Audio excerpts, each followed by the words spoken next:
August 12, 1961. FBI Headquarters, Washington, D.C. 9:47 a.m. Special Agent Richard Bannister sat across from his supervisor, Section Chief Harold Morrison. Morrison slid a thick folder across the desk. "Bannister, you've been assigned to Operation Nightingale.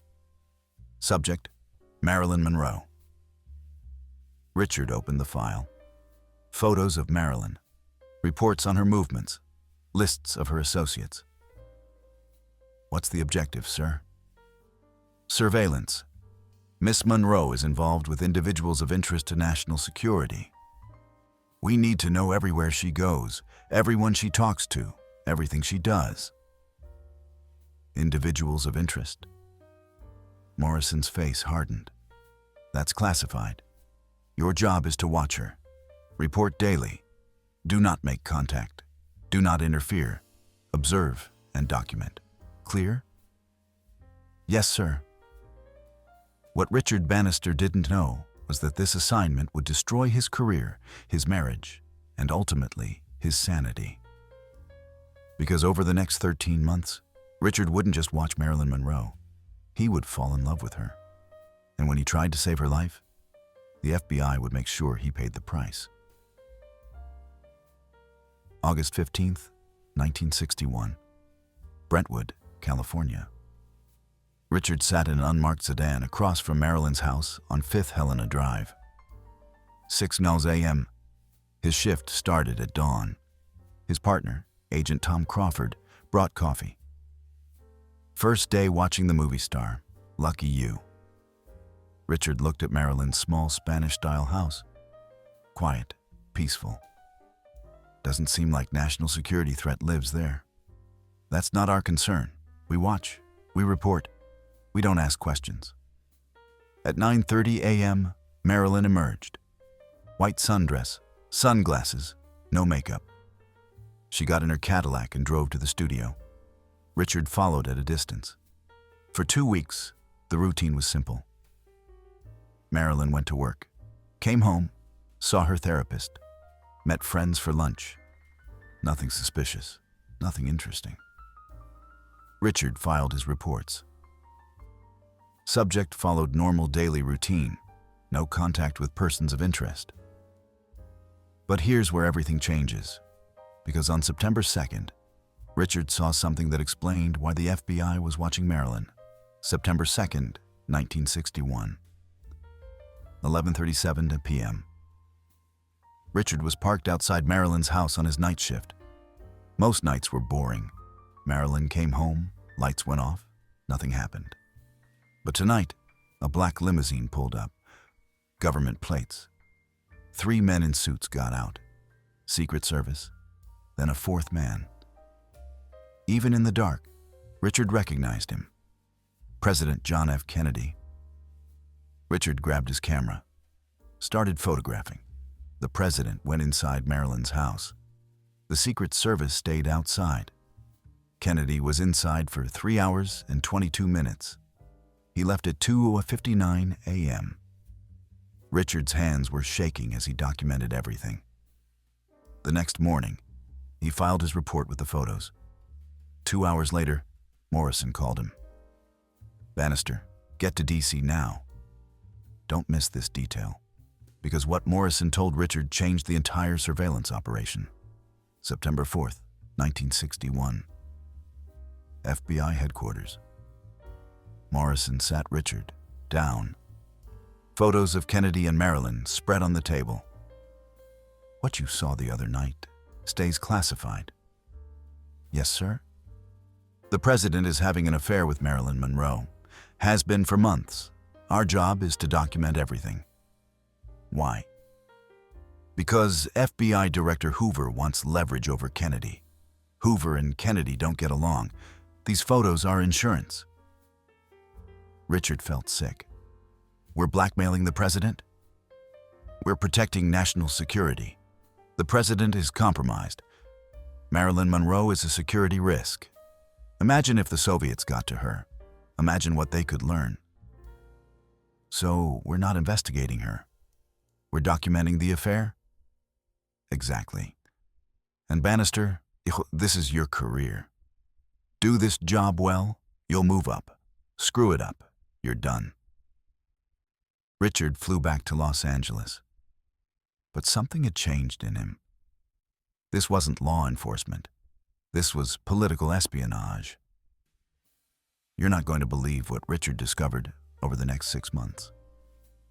September 1961 to March 1962. Richard spent 12 hours a day watching Marilyn Monroe. At first, it was just a job. Document her movements, photograph her visitors, record her phone calls through wiretaps. But slowly, Richard started to see Marilyn not as a subject, but as a person. She was lonely, desperately lonely. Kennedy visited maybe once a month. The rest of the time, Marilyn was alone. Richard watched her sit in her garden for hours, just sitting, staring. He listened to her phone calls, calling friends, asking if they wanted to have dinner. Most said they were busy. He documented her therapy appointments, 3 times a week. Dr. Greenson's office. Marilyn would go in looking exhausted, come out crying. Richard's reports became more detailed, but also more sympathetic. Subject appears to be suffering from depression. Multiple therapy visits, increased medication use noted. Hold up. Because on March 17, 1962, Richard broke protocol for the first time.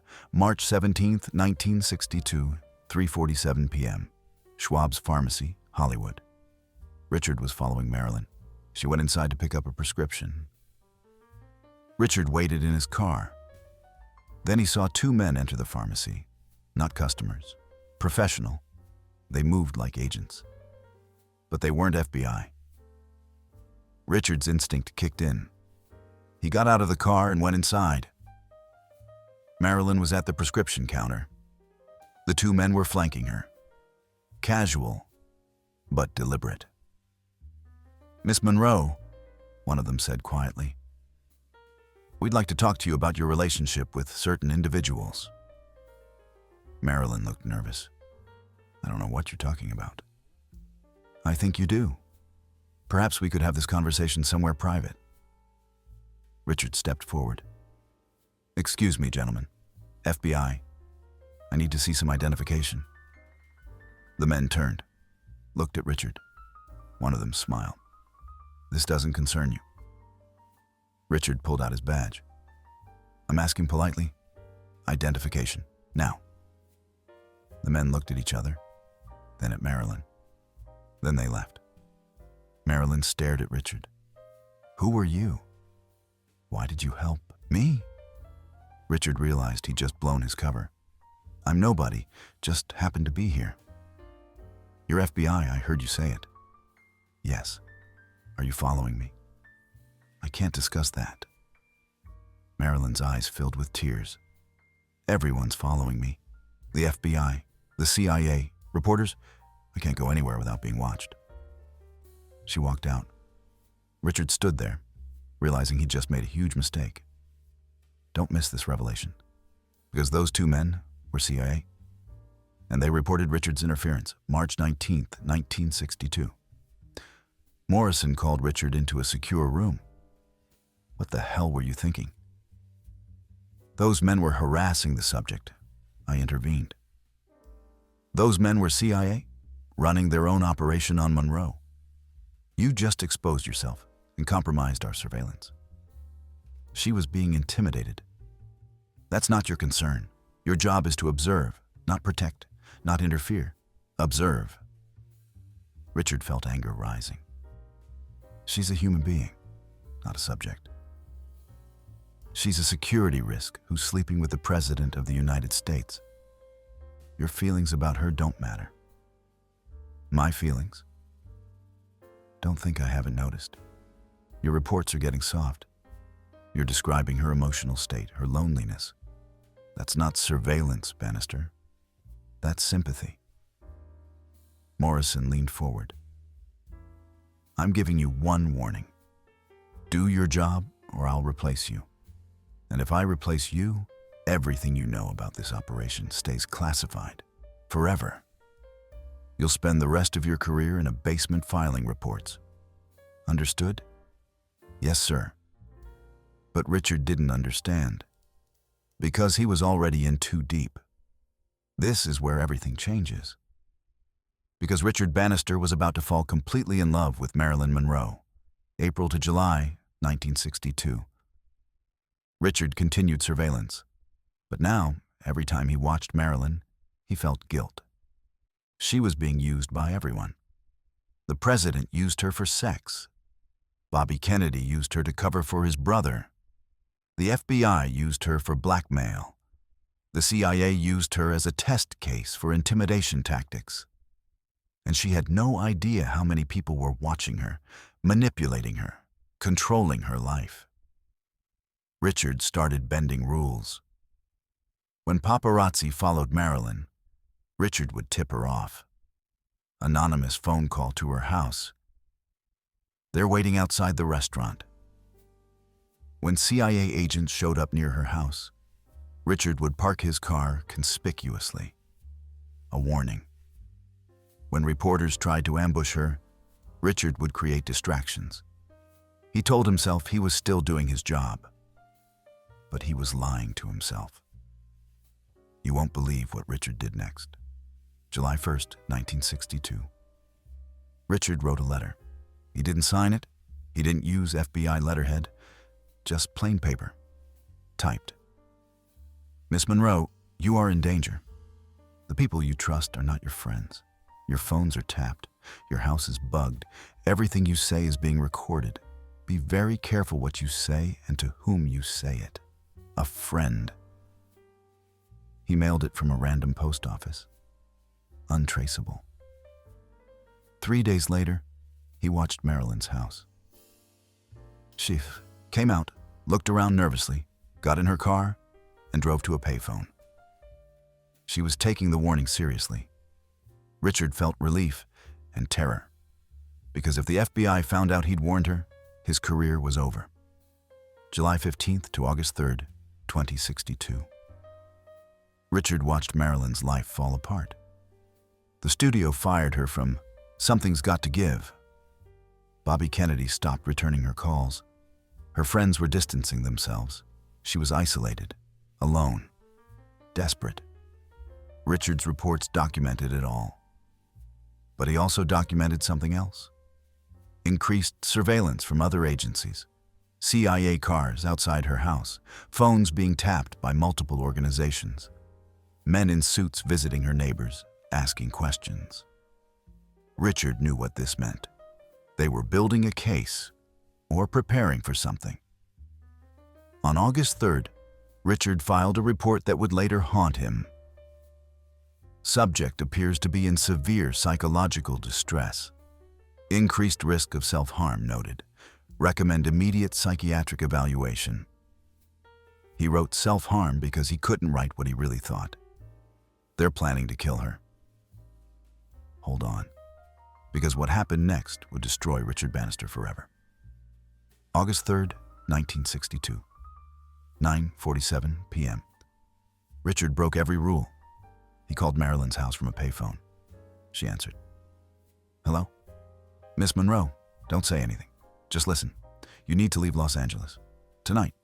Go somewhere safe. Somewhere they can't find you. Who is this? Someone who's been watching you. Someone who knows what they're planning. What are they planning? I can't say on the phone, but you're in danger. Real danger. Leave. Now. I can't just leave. I have obligations. Appointments. Miss Monroe, if you stay, you will die. Do you understand me? They're going to kill you. Silence. Then Marilyn's voice. Quiet. I know. What? I know they're planning to kill me. I've known for weeks. But I can't run forever. Why not? Because I'm tired of running. Tired of being afraid. If they want to kill me, let them try. At least then everyone will know the truth. Please. Who are you? I'm nobody. Just someone who doesn't want to see you die. Thank you. But it's too late. She hung up. Richard stood in the phone booth, shaking. He'd done everything he could. And it wasn't enough. Don't miss what happened 2 nights later, August 4th, 1962. Richard's shift ended at 10:00 p.m. His replacement, Agent Crawford, took over surveillance. Richard went home, but he couldn't sleep. Something felt wrong. At 11:30 p.m., he got dressed and drove back to Marilyn's house. Crawford's car was still there, but there were other cars too. Black sedans, government plates. At 12:15 a.m., Richard saw men entering Marilyn's house through the back door. Not police, not paramedics, men in suits. At 2:30 a.m., he saw them leave, carrying something wrapped in a blanket. They loaded it into a van. Richard took photos, his hands shaking. At 3:50 a.m., an ambulance arrived. The official ambulance. Richard knew what he'd witnessed, a murder and a cover-up. You're not going to believe what Richard did with those photos.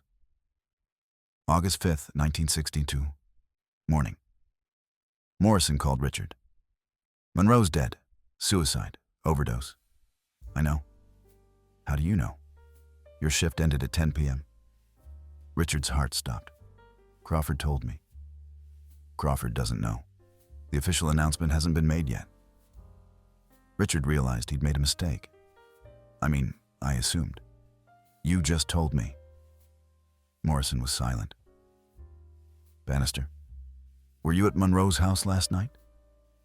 No, sir. Because if you were, that would be a serious breach of protocol.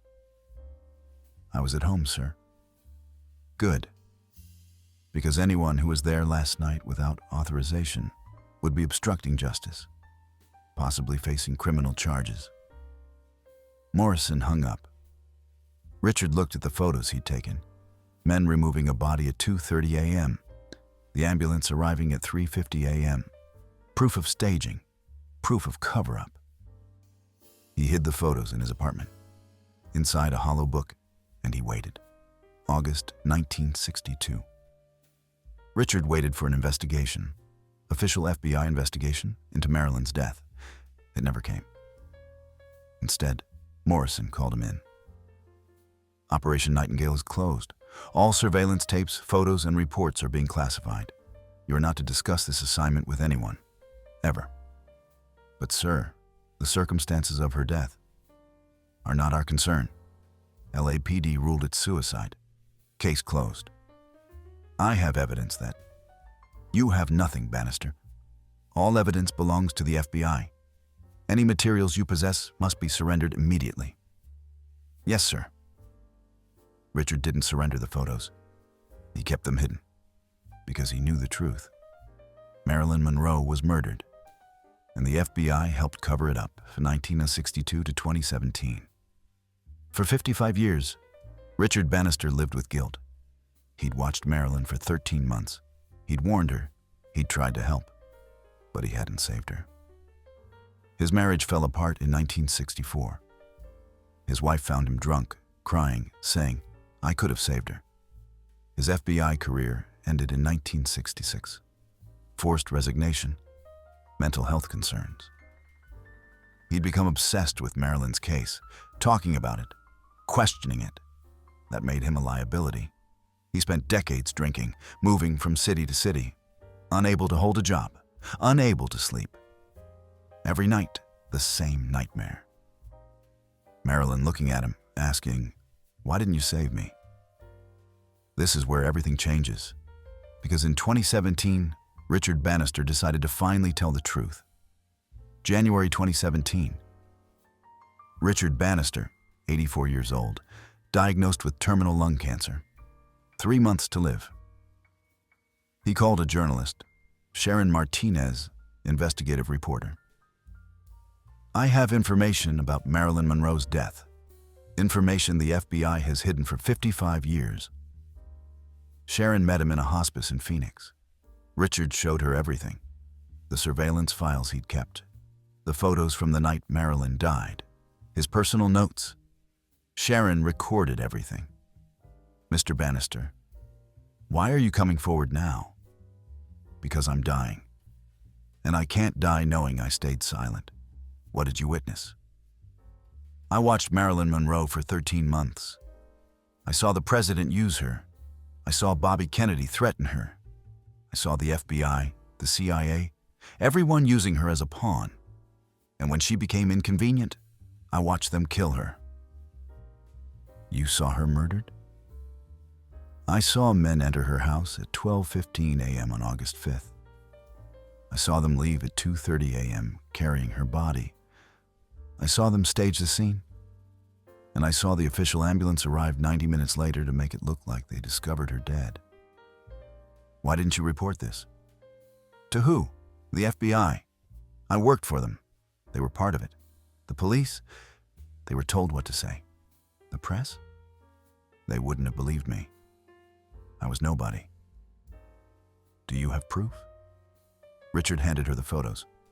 I have proof. March 2017. Sharon Martinez published her investigation. FBI agent's deathbed confession. I watched them murder Marilyn Monroe. The photos Richard took were published. Men entering Marilyn's house, body being removed, staging of the scene. The FBI denied everything. Mr. Bannister was a troubled individual. These allegations are false. But other witnesses started coming forward. The ambulance driver, the neighbor, the housekeeper, all corroborating Richard's story. The case was reopened. Richard Bannister died on April 3rd, 2017. His last words to Sharon Martinez. I fell in love with her. Not physically, but I loved her as a person. She deserved better than what this world gave her. And I failed her. I had one job, protect her. And I failed. Sharon held his hand. You tried. You warned her. Trying isn't enough. She's dead. And I spent 55 years living while she didn't. It's not fair. You're making it right now. By telling the truth. Too late. 55 years too late. He closed his eyes and died. Today, Richard Bannister is remembered as the FBI agent who broke ranks to expose the truth about Marilyn Monroe's murder.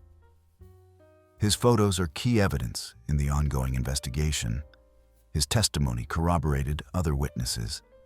His confession proved FBI involvement in the cover-up. But Richard would say he doesn't deserve praise. He deserves condemnation. Because he had the power to save Marilyn Monroe. And he chose his career instead. He chose silence. And Marilyn died. Some loves are not romantic. Some loves are about seeing someone's humanity when everyone else sees a commodity. Richard Bannister loved Marilyn Monroe because he saw her pain. He saw her loneliness. He saw her desperate need to be valued as more than a sex symbol. And he tried to save her. But in the end, trying wasn't enough. Because you can't save someone when the entire system is designed to destroy them. Richard Bannister, 1933-2017. He watched her die, then spent 55 years dying from guilt. Marilyn Monroe, 1926-1962. She asked for help. Some people tried. None succeeded. If you found this story shocking, please like this video and subscribe to our channel. Hit the notification bell so you don't miss our next investigation into Marilyn Monroe's hidden truth. Comment below. Was Richard Bannister a hero for finally telling the truth? Or a coward for waiting 55 years? The FBI agent fell in love with the woman he was supposed to betray. And when he tried to save her, it was already too late.